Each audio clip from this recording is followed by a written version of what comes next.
is Dr. Caroline Peterson, chiropractic physician, retired midwife, and researcher.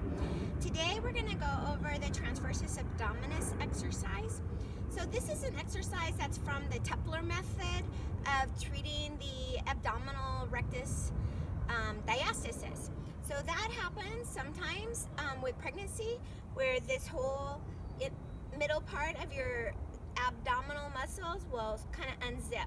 It'll open up here. It also can happen at other times in your life. It can happen, it's known to happen with people who have a little bit extra tummy. And mostly it's happening not because somebody's pregnant or not because somebody has extra tummy, but because the transversus abdominis is not firing properly. It's not engaged properly. The transversus abdominis is like a corset. It goes all the way around the back and the front, and it's always working. The rectus abdominis shouldn't have to do so much work, and so it comes unzipped if the transversus abdominis is not working right. And so, well, in the postpartum, in my opinion, it's very important to get that rectus abdominis zipped up again, because we need that abdominal wall to be strong to maintain all the organs inside of us in the right place. And so even though some people will say, oh, you know, that's all right, it's not that much, I really like people to go through the exercises to try to get that zipped up a little bit better. So especially in the postpartum, it's really hard to find your muscles because they've changed length, right? So they were really eccentric when you were pregnant, and then all of a sudden, wait a minute, what's going on? And so it's like they're not talking to each other the right way. And so again, one thing that we like to do to help the muscles start communicating in a good way is to use the body's reflexes, so that naturally switches on the muscles. And so again, for this one, what we're going to do is engage the core by coming into the hip hinge. So you're going to have your legs hip distance apart.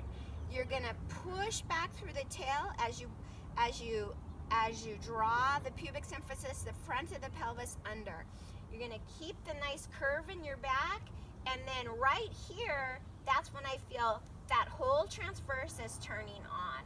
So I'm going to maintain that turned on as I come back into pelvic neutral, and then from there we're going to do the exercise. So the exercise is, that's turned on, that's in neutral. Now we're going to draw it in halfway. So you're going to give a little squeeze, and you're going to hold it there. So that's a contraction that's going to be your home base. That's where you're always going to come back to. Put your hands on your tummy, because that's facilitation. That's going to help the muscles stay turned on. And make sure you go down low, because those are the ones that are really hard to keep turned on. So now, what we're going to do from that home base, 50% pulled in, you're going to do little contraction.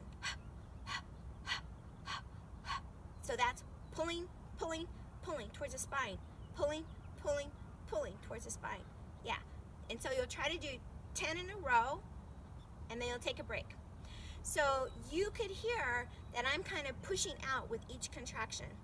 And so that's a normal physiologic thing to do, but it's the opposite of what we think of when in the United States. So we think that when they say, you know, suck in your gut, what people do is they take a breath in and they pull in their gut, right?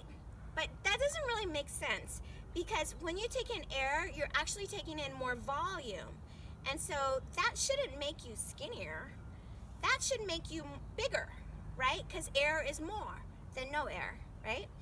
And so the real thing that happens is that when you breathe in, you get bigger. When you breathe out, you get smaller. And so that's why, if you're doing this in a normal physiologic way, which is kind of, that part of us has been turned off many times, is that when you do the contraction, you're pushing up against the diaphragm, and that's expulsing air.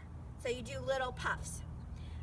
So what we start with is 10 in a row. If you can do that, We work up to 100 in a row, and then we work up to 100 in a row 5 times a day.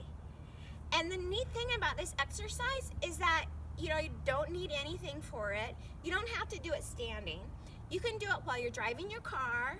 You can do it while you're laying down, while you're watching TV, while you're doing the dishes. It doesn't really matter. It's not going to take any extra time out of your schedule, but you can be building that core.